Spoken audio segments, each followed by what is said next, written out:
We're talking about miking instruments, something that most of us don't do as well as we'd like to, but we've got some experts here to really help guide us on where to put those mics and how to pick this up. And I'm going to throw it to Marty to kick it off. So many different kinds of instruments. I love it. I love it. I love doing instruments. They're such a challenge. Bring it on. Bring it on. Strings, electric, acoustics, percussion, horns, woodwinds, keyboards, everything. They all have their unique sounds, and every artist, every player has their own unique sound. And how they approach the instrument and how they play the instrument and all the different musical genres, everyone is different. Everyone is different. So how do you approach an instrument to mic it? I work with a Ghanaian master percussionist who brought in all these instruments that I'd never seen before. And how do I go about that? So we're going to go over some guidelines. I'm going to welcome Chris and Galen and Ed Willick here with me to discuss all of this. And so, how do you approach an instrument? The first thing I would do is ask the musician to play it and listen to the instrument, walk around the instrument, go high, go low, listen to what the instrument sounds like. Where are its sweet spots? Where is it resonant? Where is it transient? How do I, imagining my head as a microphone, what direction, what angle, what distance do I want to mic this at? And am I doing this in a studio or am I doing this on a live stage? Completely different sets of challenges, because on a live stage, you have a lot going on, and you've got stage noise, and you've got monitors, and you've got other instruments that you need to isolate away from the one that you're concentrating on now. In a studio, of course, you have a completely controllable environment that you can use the acoustics of the room to enhance the acoustics of the particular instrument. Let me see if Ed or Chris wants to add anything on to an opening statement there before we go to questions. Go ahead, yeah. Chris. Yeah, I would say it's everything you said is absolutely correct. I mean, these different environments hold completely different mindsets, different challenges, and do need different approaches, even though we're using microphones and EQ and compression and a lot of these same tools in these different aspects. And it's really, I think, a matter of going into each situation, really looking for kind of identifiers of where you want to be shooting. If it is a live thing, then yes, then you do have stage bleed. You might have a ton of environmental issues that are just, all of a sudden, hey, we really hear sirens outside and our singer is quiet, whatever. So there's a lot of different things that you want to bring into mind as far as just how can we minimize weaknesses of the situation? How can we add to our strengths? How can we make the musicians really feel the best while they're recording, while they're performing right off the bat? Because choosing the right microphone and putting it in the right spot can get you, that's 90% of what your record is, or 90% of what your show is how this thing is being captured. If it's not being captured correctly, it's never going to be fixed in the way that it would have been just raw done well. So Ed, do you want to add anything before we jump into the questions? Yeah, I mean, I agree with what both Marty and Chris said. I mean, the less elegant way of what Chris said is you can't polish a turd, you have to have a good source. So if you don't, with drums, for example, people think, I got to get the mic in the right spot. But it's like, if you have a poorly tuned drum, you're never going to get something that sounds right. So having the instrument tweaked to its best abilities, whether that's new strings or new skins or whatever it is, and then picking the right mic for what you want to do. If you're using a vocal mic in a live situation and there's stage monitors, maybe you want a mic that has good feedback rejection off axis, so you can place your monitors in the right place. Picking those things so that your source is as best it can be going in, so you're not trying to fix things, is kind of where I approach it. Try to pick the right mic for the job, try to put it in the right place. Obviously, you want the part that picks up sound to be facing the thing that's making sound. So those are kinds of kind of where I start my approach to instrument miking and miking in general. You want to add something, Marty? We lost you there. I want to pick up on something that Ed was saying about microphones, because that's really, really, really important. I want to put up just something quick that will illustrate the difference between three different very common microphones. So we have an SM57 on the top, a Beta 52A in the middle, and a standard, and a Beta 57 on the bottom. Now look at the frequency response differences here. We have high-end boosts that are completely different, and we have low-end boosts or low-end cuts that are completely different. And then look at the polar responses, where this down here we have a supercardioid microphone with a little lobe in the back that will be a little bit more sensitive directly behind the microphone. We have cardioids, and they're different at different frequencies. So matching these to the instrument and to the use case, whether you're using this on stage or in the studio, can make a real difference into how the instrument sounds, whether you want to bring out the transients in an instrument by using one with an accentuated frequency boost at the top end or not, or whether you want a mellow sound. Different microphones can really make a difference in how an instrument sounds. Good, Chris? Yeah, I was just going to also just kind of add to what Marty was saying. With these microphones, the most basic types of microphones that people are using in most applications are dynamic microphones, condensers, and ribbon mics, right? And there's a ton of different color and texture choices that come along with these different options. And some things to bear in mind, dynamic microphones and ribbon microphones, well, ribbon microphones actually now there are phantom powered ribbons. Those traditionally were microphones that would die if you sent phantom power to them. So it's very important to never send phantom to your $30,000 RCA in the studio because you were going to kill that mic. Now they're actually phantom powered ribbons, yada, yada. But you have, you essentially have dynamic microphones, which really need acoustic energy to drive parts within them, right? So they can take a lot of incoming signal. You have condenser microphones, which operate essentially with a diaphragm and backplate, need phantom power because it moves very quickly, but they're very, very hot, and they tend to be very, very bright, okay? So it's really important to understand these characteristics in the very first place before you're making your choices, because if that really brash cymbal is unbearable in the room, like, you don't you don't necessarily want to put something really bright on it. Ribbon microphones, they traditionally, older ribbons would also be very dark and very full. And so it again, a lot of this is it's just your preference. It depends on the approach that you're making and the way you're going about it. But I think that understanding kind of where these tools lie really help us put them in the right spots. And really, again, further of what Ed was saying before is, before I mic anything, no matter what it is, I listen to it acoustically in the room. Okay, the drums should sound incredible raw before I put a microphone on it. If they don't, then we are talking about that. Like, that's absolutely a thing. If that guitar amp sounds completely shrill and awful, and I'm as far away from it as that you can be in the room, that has to be corrected. Guess what? Everyone's going to suffer during your show. So, like, getting these things dialed in allow you to mic them really correctly and then use creative choices. But if something's so far gone and you can't really identify that, you're just kind of shooting in the dark, and you're not getting anything in the outcome that you're really, really looking for, because it was 2 steps earlier. So let's go ahead and jump into the questions.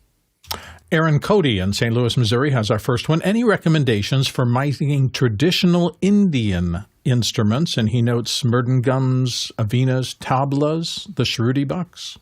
Good, Chris? It totally depends. Indian instruments are so incredibly fun.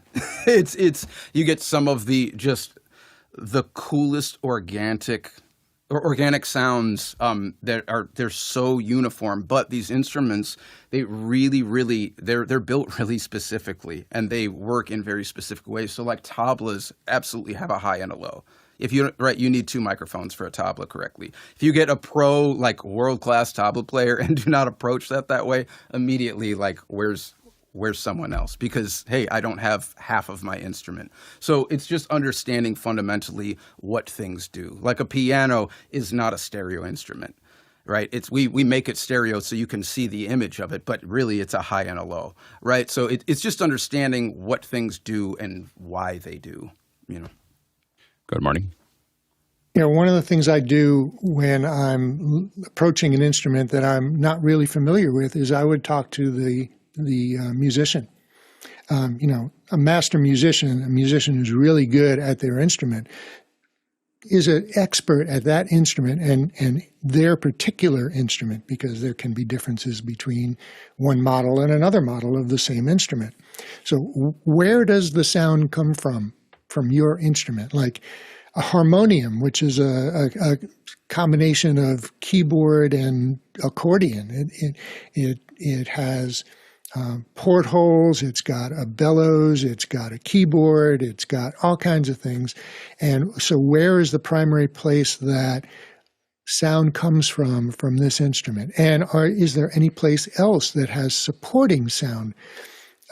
There's one microphone manufacturer that manufactures wireless microphones and capsules for multiple kinds of horn instruments and brasses and stuff. And they will actually sell you a kit with multiple microphones that attach to specific places on the instrument, because each different place provides a different character of the sound. And then there's a mixing box, a small mixer that allows you to balance it before sending it out to the PA mixer.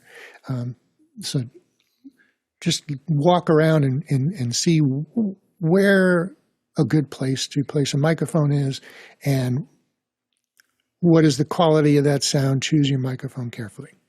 And a lot of artists know, one thing that I learned pretty quickly was a lot of artists know where to mic their instruments. Like they have a pretty good opinion about where that is, and they've done it before. I was in Zimbabwe and I wanted to record some Mbira, and I went to, so I had, and I was working with one of Oliver Takudzi's Mbira players, and I asked him, I said, could we go into a studio? There's a friend of mine who had a recording studio in Harare, and so and he said, sure, we'll come in at night. And I got all these mics out. I was all ready to do it. And he walked in and just grabbed on. He goes, do you have a quarter inch? And he just popped it in the side of his Mbira. And I was like, all right, he's got to pick up. And then he just started, he just said, just let me, just give me the cue, and played it perfectly the first time. Like it was, and I was like, okay, never mind. Like I very much underestimated how much he knew how much studio time he had. And so I think that it's always a reminder that a lot of artists will have done something and have opinions about how their instrument sounded,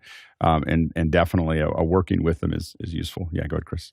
Oh, I was just going to say, I don't know if anyone's familiar with Shabazz Palace's which was Butterfly from Diggable Planets, way back. And he, Tendai Marier, who his father, I believe, changed how music is made in Zimbabwe, but had this amazing Mbira also, which absolutely had a direct signal, because it was for like a hip hop show, you have to make this tiny acoustic instrument like slam and loud, and it's got to hold up. So that is also just a really, really poignant thing, just off what you're saying, Alex, is that when you are miking these things and you're working with these things, especially in like a live environment, it's really challenging when someone comes up with a really quiet little thing and they're like, hey, will you just mic this? And it's like, you got an 8-piece drum kit next to this. Well, like, and again, it all depends on so I worked with Chiwaniza Marari, who is 10 Days' daughter, I believe. And, wow, so amazing. So she knew everything about whether she's going to use, what all the devices around the Mbira that she's going to use, where to put the mics, how to put all it. I mean, she knew all of that, and produced incredible work. And it was just it it's really important to work with the artists because and then they also have all the tuning. You start to think about those things as well because a lot of these are tuned in G instead of C, and so you have to kind of think through, how that process works. But a lot of them knew exactly what they want to do, and I think a lot you assume anytime that they've done any kind of recording, they'll know exactly what they want to do with their instrument, or most of them will. So, next question. Roland Booth in Jamaica is up next. He says, what are the tips and tricks the team would suggest if you need to capture the audio of a marching band for broadcast or streaming? Go ahead, Chris. This is something that can pose a huge amount of challenge, okay? And so usually stuff like this, people are really going to be using like shotguns, like field recorders, okay? You're out in the element. So you already have people screaming. That's already a huge thing. You have wind, you have all this stuff, and it's just there, and you're in it. So what you want is the closest sight lines through microphones that you can get, right? And so that's probably going to be like long throw shotguns, I would assume, because you really, you don't want to get in the cameras, right? So you got to kind of stay out on the sidelines, but also marching bands are incredibly loud. So if you listen to marching bands when this stuff is happening, you'll hear, it's out. It's out in the open. You're hearing the environment. You're hearing all that stuff with it. But there are certain articulations that you can get through fine-tuned focusing to really bring out attributes that you need to make them stand out above all these other elements. Go ahead, Bill. As primarily a video guy, I used to do a good little bit of this. And the thing is, if you have a visual signal, one of what I consider the biggest problems of doing a marching band, which is that the musicians are moving. The sections of the musicians are moving. Typically, the brass will come through first after the flag bearers and things like that. And then you will get to the huge percussion section, which is often at the back so that the band can reference that beat as they're marching down the street. And so your perspective, no matter where you put your mic, is going to be constantly changing. You're going to have that brass section up front and not as much drum when the drums come by.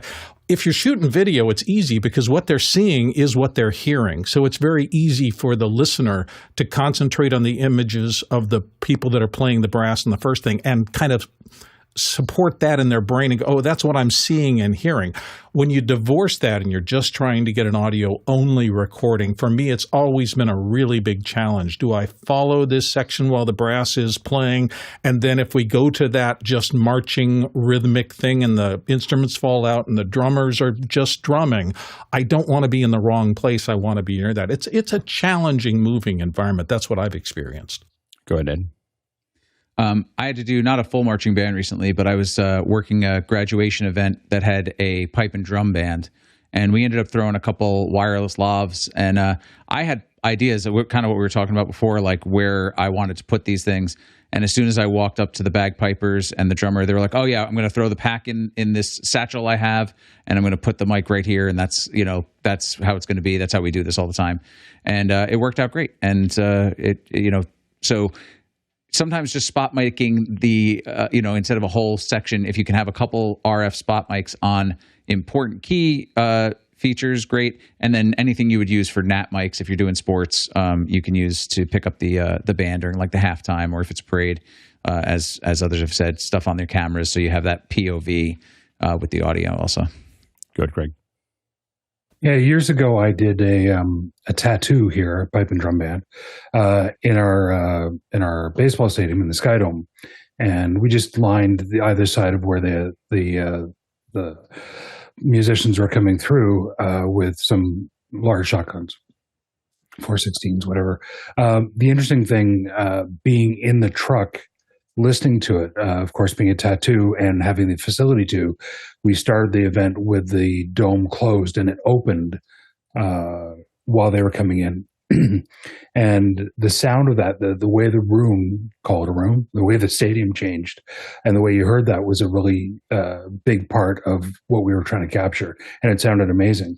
So that's just something to keep in mind about not just miking the parade or the marching bands, but what do you want to get of the crowd noise? What do you want to get of the environment around it as well? Good, Chris.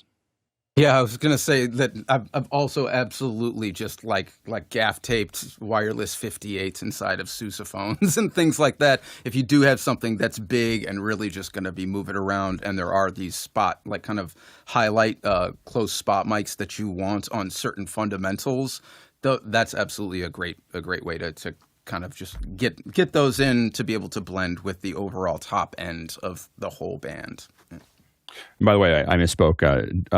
Chiwaniza Murari is the daughter of Dumasani Murari, who is a great mbira player. I wanted to make sure I said that clearly. So, oh, nice. Yeah. So, next question. Evan Troxel in Talent, Oregon. Which mic would be better choice for recording an acoustic guitar between the Stellar X2 and the Shure Beta 87A, and why? Go ahead, Chris.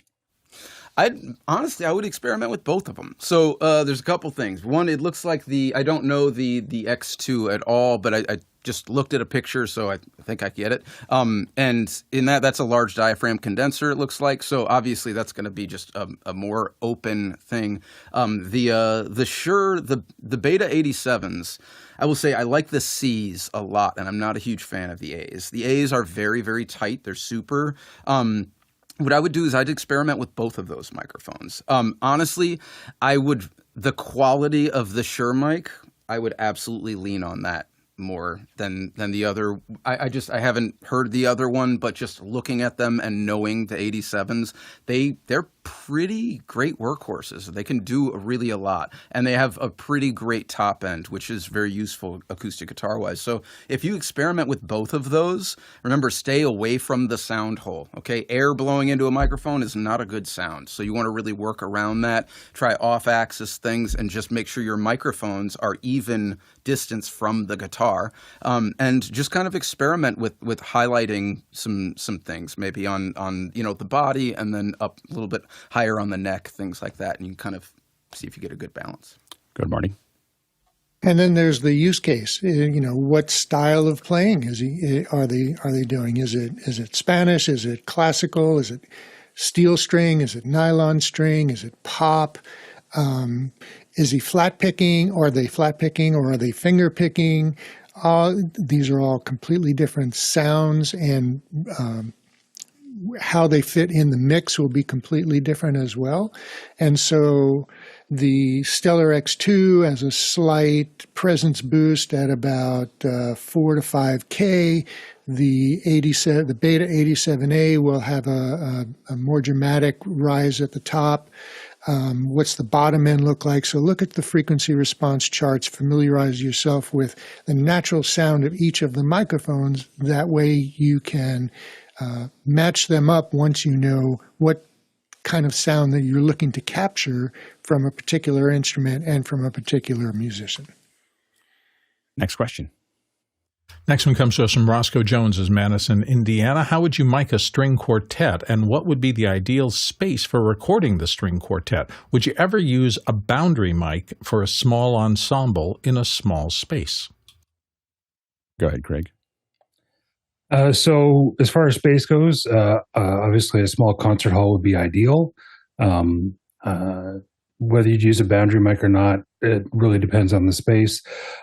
Generally, I would use, depending on what the output is going to, I would use maybe an MS pair in the middle or a spaced omni pair, about a few feet in front of them. The big thing is that it's a quartet; they're an ensemble. They should be treated as one instrument, really, the same way that you would look at a drum kit as an entire instrument. You can look at this as one ensemble, one group. This is capture the whole thing. I wouldn't go and do close miking on individual instruments. Go ahead, Chris. I would say everything Craig said is pretty correct here. This is all one thing. I mean, so this is the real a great string section. They're going to balance themselves. Okay, the better the players are, the more they will mix themselves internally within their own group and back off when other people are supposed to be leading, so on and so forth. And I used to do WFMT live WTTW concerts every Sunday, and so we had a lot of this stuff. And working with the great classical engineers, Eric Arunas, amazing guy, and Yeah, we absolutely would spot mic at times. This was also for radio though, so it just really depended on what the situation was. I think that it's the collective instrumentation though. It's the opposite of most other applications. Is you're really just trying to get the ambient air of the top of this group of people playing together. But if you do need to close mic things, if you do need to get a little bit of extra like infrastructure or support on something, then that absolutely is something that you can do. We were pretty much always using nice, like Neumann condensers and good stuff. But I mean, there's a lot of option in this, and also like go and experiment, because also like if that string section, if you're recording that for a rock record, that might not be the same thing. Maybe you want phasers and crazy stuff on it. It just you don't know. It depends on the artist and what's being asked for. But the rooms that you choose to track this in it's gonna be the lens that this all comes through, because that ambience is so important. So yeah, just kind of think of that. So yeah, definitely like concert halls, things like that with long, just very constant decays and reverbs. This is what makes a good room. Okay, if you clap your hands in your room and you are hearing multiple claps, it's bad. That's reflections. If it's and it just fades and is even, that's great, okay? So it's just about making sure that you don't go into a room that has lots of issues before you track something that's dependent on that room. Good, Marty. Houses of worship are also good rooms, provided can be a good room. I'll put it that way. Yes, testing the ambience, the reverberation of a room by doing a hand clap can be a good indication of the quality of the room. You don't want to hear that flutter echo like Chris was just saying. You also don't want to hear specific frequencies ringing out longer than other frequencies. You want everything to kind of decay at the same time. In terms of miking, a quartet is very much an ensemble instrument, like a single instrument. And I would put up, I have put spot mics on instruments, provided that I'm also doing distance mics for the room ambience and for capturing the direct sound. So one of the challenges for distance miking is capturing the direct sound of the instruments in balance with the reverberation of the room. So you don't want to be too far because it'll be too reverberant, too close, it'll be too direct. But I have done spot mics and recorded them separately so that later on I can bring out the string quality, the vibrations of the bows, if I want to, on a particular section of the song. And it's all a matter of balance. Go ahead, Ed.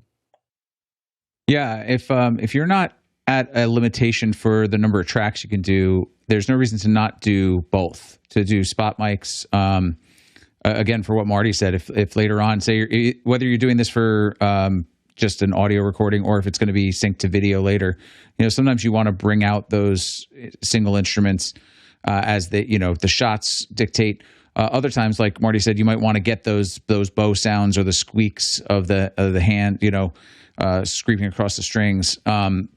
So if you can, I would put close mics on things, but then also, as everyone else has said, the room is such an important part to that sound as well. So you want to have a good sounding room, and then have, I prefer to do, XY mics or something like a VP88 that's a stereo mic, right kind of in the middle in a great place.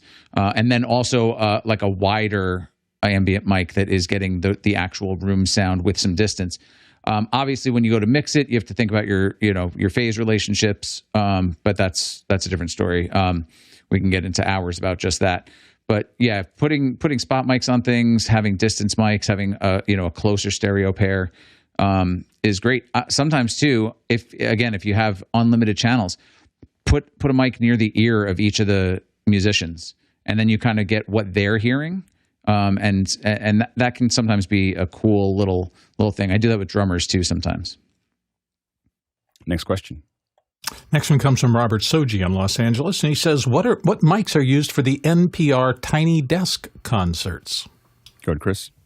Yeah, I'm not sure exactly the models, but they appear to just be a bunch of shotguns. So again, these I are think just they're 416s. I think those are. Oh. Yeah, I think Yeah, they're that's what I was doing, adjusting my is that mic. the They're these. Audio Technica. So yeah. No, so this is a Sennheiser MKH Oh, they're 416. Yeah, Gotcha. it's everywhere. It's been around for a long, long time. I just took my windscreen off. Mickey said they're 418s, not 4. Oh, they're 418s? Ah, Mickey would know better. I'm going to defer to him totally. And I have to say, I'd love to have them explain that process to me. I don't particularly like that sound. Like, I don't. Yeah, go ahead, Chris. Yeah. So I mean, they're using these because the whole idea and approach of the Tiny Desk concerts is to go into unorthodox places where you wouldn't record this and get it. The thing is, these rooms might sound really bad. Well, it's a room most of the time now. Is it all just one space? Once we got out of COVID, it all became one room that was there. And and Mickey says that, of course, it's the idea is raw and real and not polished. But yeah, it's really to get these focused, spotlights on these guys in this room and minimize. And if you've ever seen the cutaways, there's a bunch of people standing there looking at this very small area. So I think some isolation of individual players is probably in play too, something they're looking for. Yeah. Marty? Yeah, exactly. It's a matter of being able to isolate the singers, the instruments in a very small space. They're cluttered together, and there's all kinds of people in the room, and it's just an office space. And there's air conditioning and all the usual typical kinds of noises that go on. So shotgun microphones, and the 418, I believe, is longer than the 416. So that would be the purpose. I think it made sense when they first started doing it. I think it is now kind of like it's a tradition, and that's the sound that they have. I think I've seen a lot of Tiny Desks where I get excited, and then I go watch them, and I go, man, this would be great with real mics. Like, no, I don't mean the 418s. I don't mean the 418s aren't real mics. I mean, but real mics that are designed for the thing that you would normally see here. Because I just think that there's a certain lusciousness that I feel. And Mickey likes the sound of the Tiny Desk, but I find I get frustrated and turn it off. Like I just get like I just go and I can't do that for very long. Next question. Dave Troutman in Edmonton, Canada. For the concert grand piano, how many mics, what kind, and where to place them? Yeah, go ahead, Craig. Again, assuming this is a nice hall that you're doing it, and it's if you're doing classical music with it, I would go with a pair of spaced omnis, probably 4 to 5 feet, depending on the room, maybe even a little bit more out from the bell. The big trick with that is getting the height, which is dependent on the piano itself, whether you want to go just over the edge of the piano or right up shooting down along the inside of the lid. Again, it also depends on if it's half stick, full stick, or if the lid's taken right off. If you're doing this for jazz or pop, lots of people will do a 3 mic, 2 across, about a foot out from the hammers, and then 1 lower down on the bell. I actually really like the sound of small omnis across, like equidistant across, almost right at the hammers when you want that attack. The nice thing about the omnis inside like that is that you do get a smoother low end. Chris?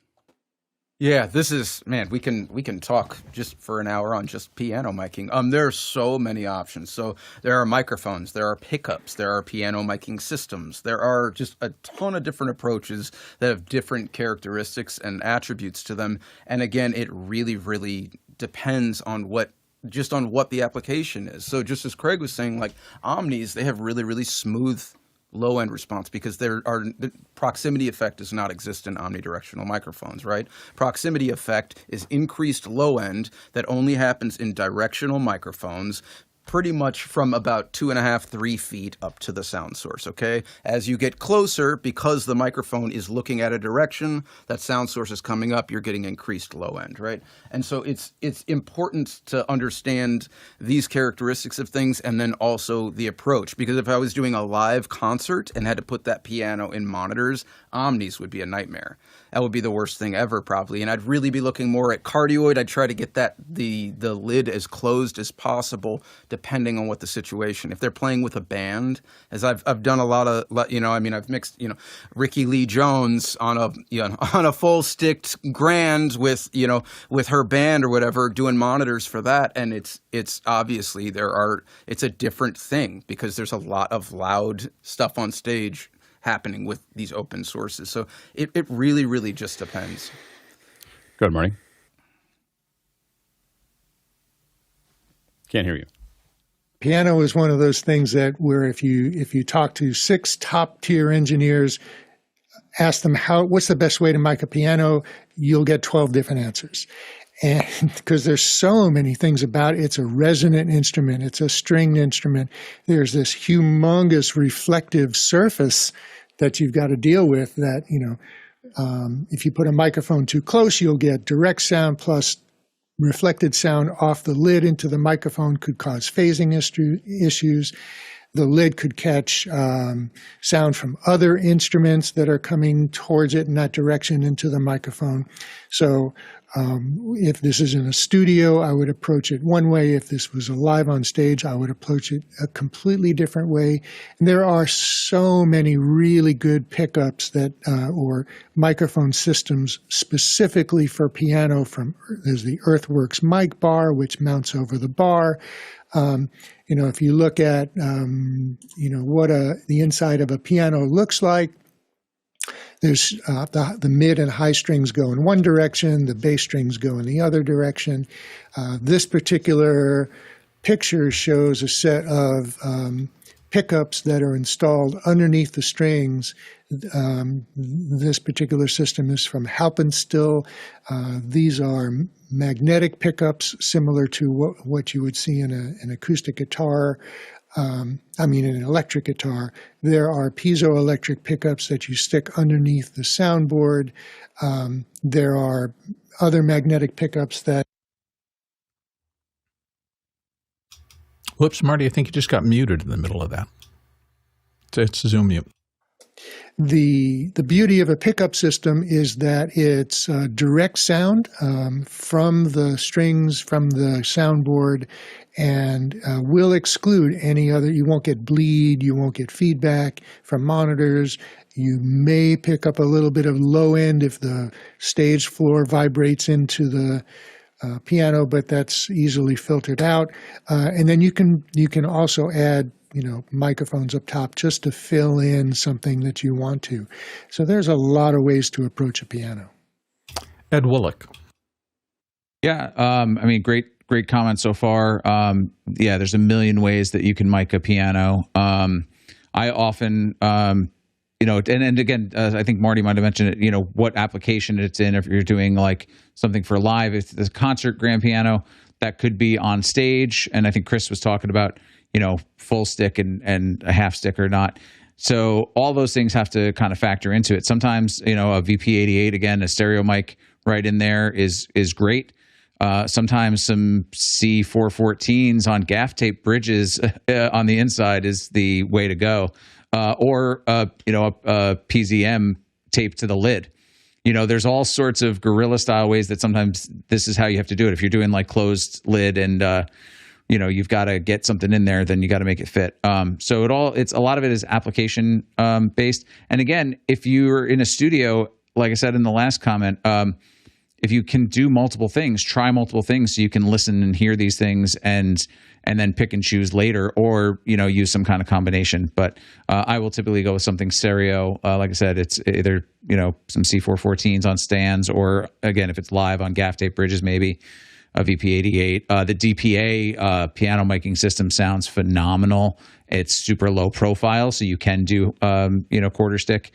So you've got tons of options. Again, you ask, like Marty said, ask 10 people, you get 11 answers. So, if not 20. Chris Gellin. Yeah, round of applause for everything that Ed just said. That's 1,000% correct. And I just wanted to say that I think that it really, looking at the end result with piano is one of the most, it's one of the most important things in here, because I was just mixing a show with Tigran Hamasi, and who's a really, really brilliant player, and they bring in like a $300,000 Bosendorfer, and it's wild. And the level of conversation here is really, as he's playing, we're listening for essentially empty spots in coverage, right? And so the better the player is, the more of this kind of conversation you can really, really have, because it gets very, very forensic. It gets CSI forensic level adjustment if someone really, really knows, because this is about a translation, okay? Miking instruments you are the translator, okay? Being the mixer, you are the translator for this artist. If you're sending them back Spanish and they're speaking in German, and it's, right, all of a sudden, this is not what I'm playing. What I'm hearing back is incorrect. And so I think there's a huge amount of attention spent for me personally, if I'm working with a piano player that has that level of a thing with grand piano and all that, of really having them play and make sure that anywhere coverage wise, that they feel like there's a drop off. You're looking for these zones where all of a sudden this key feels kind of empty. So it just takes, you kind of have to step away from the technicality of it and just listen. When we're playing, where does it get bad? All of this stuff is, where does it get bad? To me, and it's really just kind of, when you understand those fundamentals, understanding the end gives a lot of flexibility in the route to get there. So. Craig Kadoki.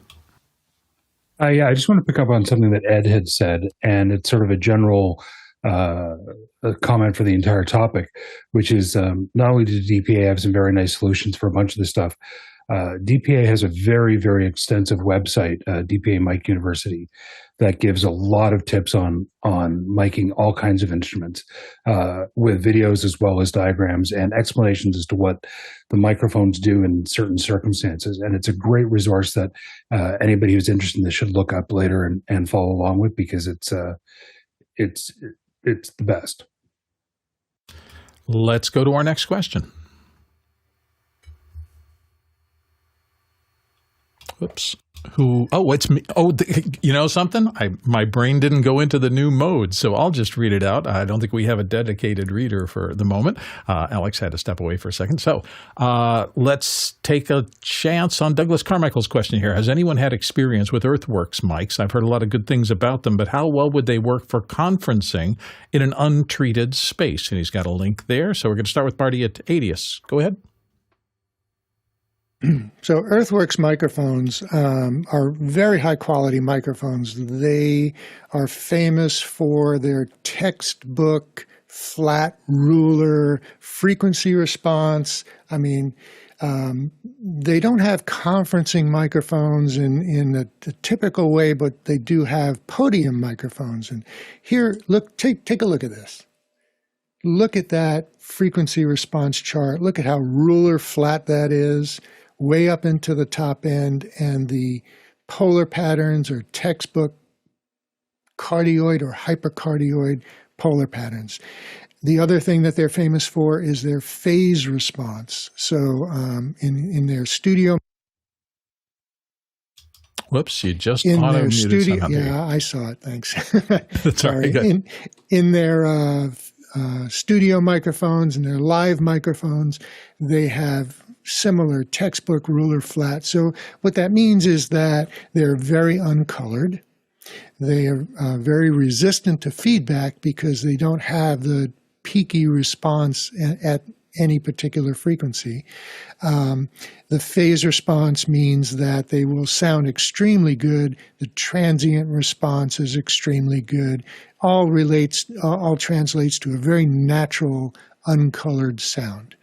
So for conferencing, for use on a podium, yeah, they're great, and they're not the cheapest microphones out there. They are up, in the upper echelon of price and quality as well. And it's American made, and the support is great too. Chris Kellen.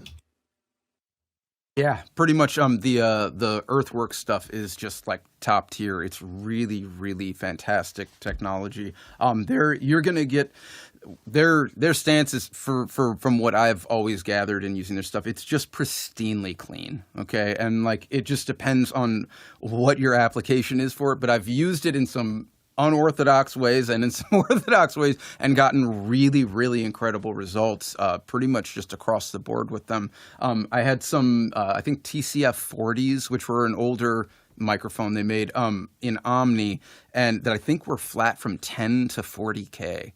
And I borrowed them from my buddy who said you can put them in a kick drum, but you have to pad them because they will just blow your speakers up.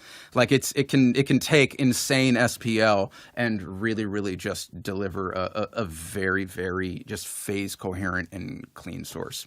So it's and not. Willock. It's, yeah. Oh, excuse me. I thought you were no, just not a color. It's not a real colorful thing. It's more of a pristinely clean thing that can be pushed however you want after the fact. Ed? Yeah, Earthworks mics are amazing. They sound great. This new streaming line that they do have is pretty interesting. They have some broadcast style microphones now, and they have a USB style one. A USB that's like a broadcast type mic. It's a cardioid mic, so things that you wouldn't expect normally from Earthworks mics, like proximity effect, actually will be present because of the type of mic it is. So you can get some of that. I would imagine you can get some of that deeper, richer tone if you get closer to the mic, the same way you could, like when I get close to my SM7B, it gets, deeper and richer. So yeah, I would, and they're reasonably priced. I mean, this is the lowest priced mics, just looking at them quick, that I've seen from Earthworks, at $350 for the USB version. I think it's worth maybe giving it a shot. Yeah, that's my feeling. Earthworks, you're not going to be disappointed. I owned for a little while one of the M23s, one of this guy's. They're about $500 now. The only problem is that they're so uncolored and so clean that I found it extremely boring. I bought it because it was the one thing they sell them for is being instrumentation mic. So if you're doing some sampling of something and you just want the most pristine sound possible, but that same pristine sound always sounded cold and just wrong for me. So I actually sold them after about 2 years because I couldn't find anything other than ringing out a room that I thought they were particularly good for. But, everybody's different. Everybody has a different feeling as to what's going on. I don't like clinical. I always like mics that have some sort of character to them. Ed Bullock, you had? Well, I think you kind of nailed it there, Bill. Like, Earthworks is known for some of the best measurement microphones, which, is about pristine precision, total accuracy and transparency. So that is something that you're going to get from an Earthworks mic. If you're looking for something that's going to color, then to go back on my statement a little bit, this might not be the right choice. If you're looking for something with color, then, that's not going to be it. But if you want something that's getting great detail, Earthworks is who I would think of. Let's move to the next question. Oh, it's me. That's right. Evan Troxel in Talent, Oregon. When recording an acoustic guitar without a pickup and vocals at the same time, where is the best location to place a single mic? Oh, who's going to say it depends on first? Chris Geller.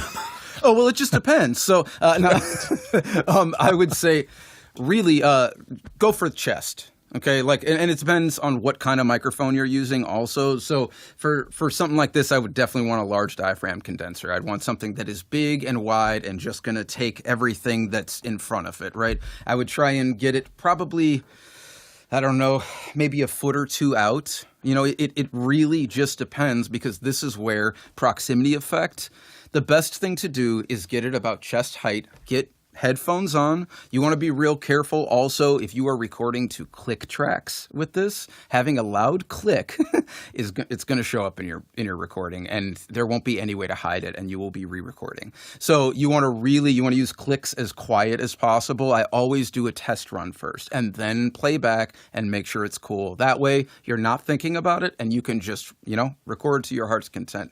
But what I would do is I would get the microphone set up in front of you. I would get your cans on, get good headphones, something that is realistic of what's happening, and just play around with it.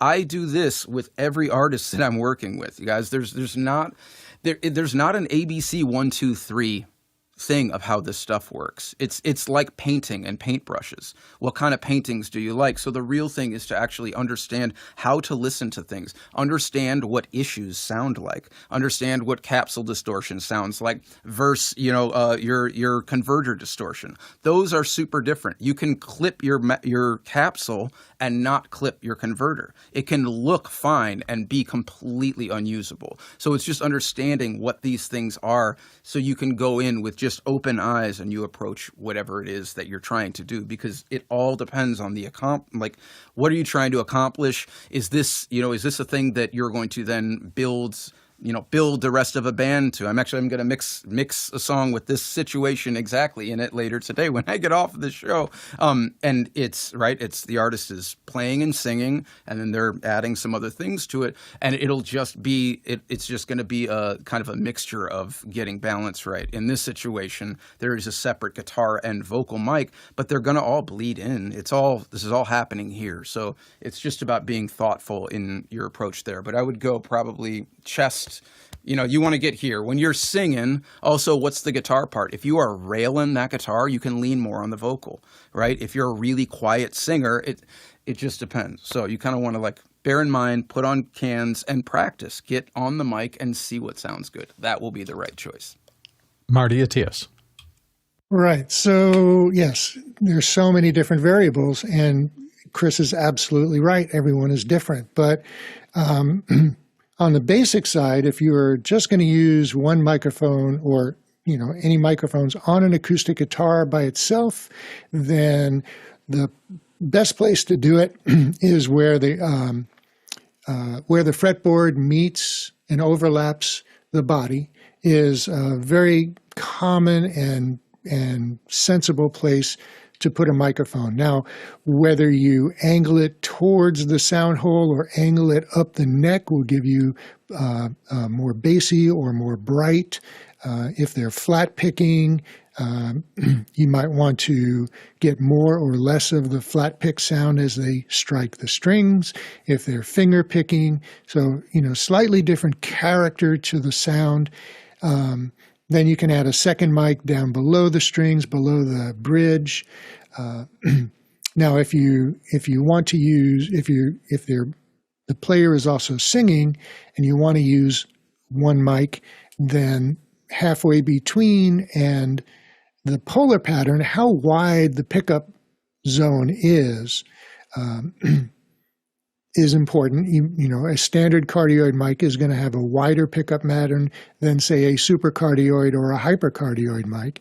And the wider pickup pattern is better because you have the mouth up high, you have the guitar down low, and you want to pick up both. And then whether you angle it up or angle it down will give you that ability to balance one against the other. And so these are things that you want to listen for in your cans or in the studio.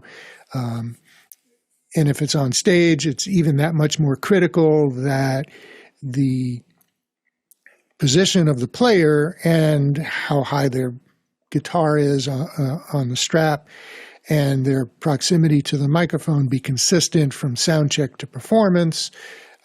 So there's all of those things to think about. Ed Willick.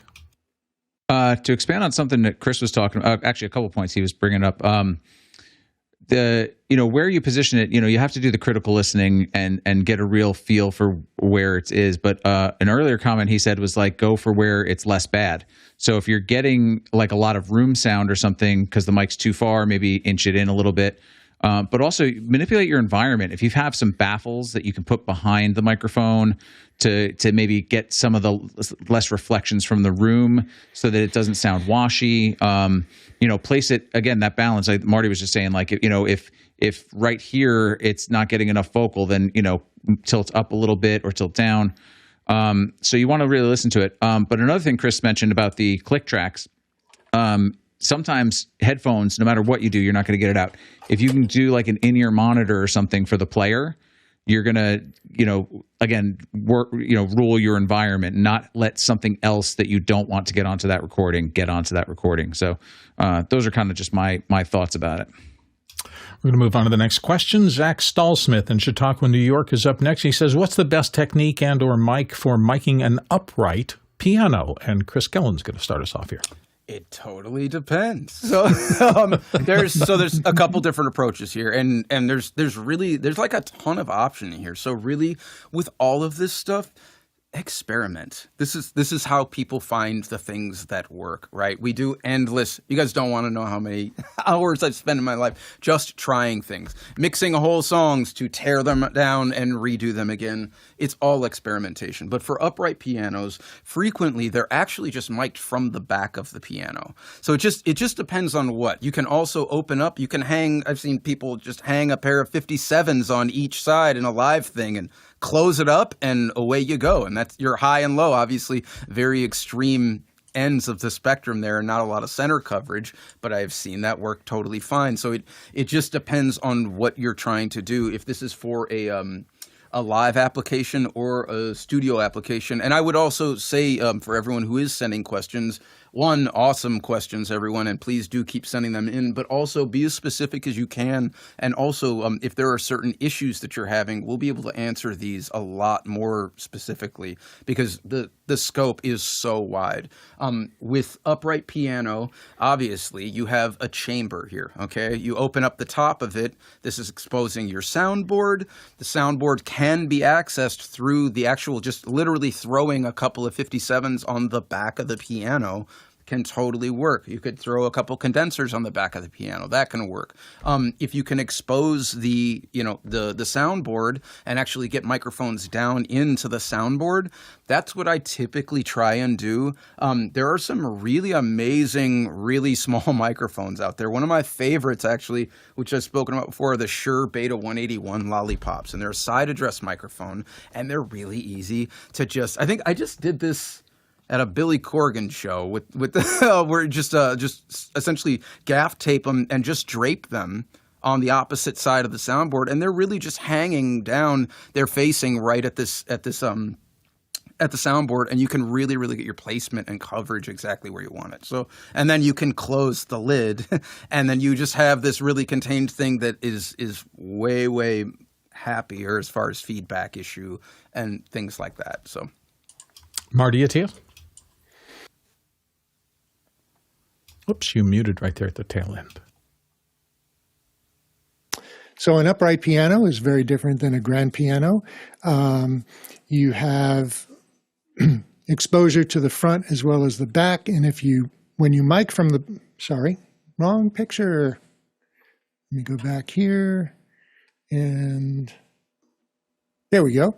So if you mic from the back, you'll get the resonance off of the back off the soundboard, and you'll get very little of the hammer sounds. But if you mic from the front, you'll get a lot of the hammer sounds. So you may want to mic from both the back and the front. And when you do that, you want to make sure to keep the distances the same so that you're not getting phase differences from the front to the back, from between the two microphones. There are a lot of ways to do this. You can also apply pickups to the soundboard. It's another one of my favorite things to do, especially if it's in a noisy room or a loud stage, is to use pickups that you can apply to the back of the soundboard. They're generally piezoelectric pickups. There are some really good ones out there too, so look for that. We'll try to get as many of these in as possible. We may go a little over just for the back-end crew. Next question comes from Douglas Carmichael, and Douglas says, has anyone mic'd drums with internal mounting systems like the Kelly Shoe or May? And he's got a link there to it, so let's start with Ed and then go to Chris. Ed? Yeah, I have a May mount for kick drum that I'd been using it early on with a AKG D112. It was okay. If you're in a touring situation or something where you need repeatability and you have a mic and you can get it locked into the place you want, then it's great. To just have that XLR feeding out of the porthole or wherever it's coming out from. Nothing too crazy about it. I feel like I can probably, in most cases, just place a mic faster and easier if it's not something that I'm using, again, repeatedly every night, the same microphone, same drum and all that stuff. So, Chris, you got a quick follow-up? Yeah. So, pretty much, everything that Ed said is totally correct. And I would say that one thing, I would always rather just have my own microphones. I'm not a huge fan of the miking systems. The only time that I think that they're great is when someone comes in with an unported kick drum and they've got an XLR jack on the side of the kick, and it's like, pop it in, cool, we're going. Because I absolutely, guys, port your kick drums. It's really important. The thing that you think it sounds like from the kit is not what directional microphones and speakers make. So it's really, really important. So I would say that there's that, and also the idea of these things. Really, stages frequently are not structurally very sound, and they can be very hollow and resonant. And so a big part of this, also a thing you'll notice when using these miking systems, is that actually the low end, you're getting less impact of the microphone, because a free hanging structure is technically the most efficient acoustic structure you can have, which is why they hang speakers, right? Something that is free hanging and can just fully move on its own is going to just resonate better. And so I think that's also a thing in big stadium shows with hollow resonant stages, things like that. It may help drummers as far as like rumble and stuff, but I'd always rather not have them. So. We have reached the end of our time slot today. Remember, if you ask questions and they got hung up here at the end and we didn't get to them, they go back to you. So look in your notes section of whatever browser you're using for this, and hopefully it'll be there. Thank you all. Thank, as always, all the constituents of Office Hours who gather together every day to make this show possible. It really is driven by all of you, particularly the big constituencies that we rely on every day, our producers. That's all of you who ask questions and drove the show by not only asking these questions, but voting on them so that we know what to prioritize. So thanks to all of you for coming through every day and giving us great topics to talk about. To our panelists, particularly on our specialty days like today in audio, it is so awesome to be able to have people with decades of experience show up here and freely share that with you. This is the kind of behind-the-scenes knowledge that would take you years to gather together if you were just trying to get into the industry as a young person and kind of make your way through it. And so people show up like you're seeing on your panelist screen right now with huge amounts of expertise and just share it freely. And we truly appreciate them doing that every day. And never goes without saying, the back-end crew, the dozens of people all over the planet who come here every day to help us do that. So many people that you wouldn't even think to. I mean, Alex has occasionally mentioned we've got all the people who are running the individual day groups to try to figure out what kind of content for the Thursday video show or the Wednesday audio show should we do next week, the week after that. We have to contact people. We have to bring them in. We have to get them set up and understand how the show works. There are people who bring them in and help with their tech checks to make this all sound good. So there's just a ton of work that goes on behind the scenes, and we appreciate that coming from everyone. Our Talk Traversal today, we have traveled 53,000 miles. That's 85,000 kilometers, equivalent to 417 million bananas for scale. Don't forget, After Hours is rolling. We'll see you tomorrow.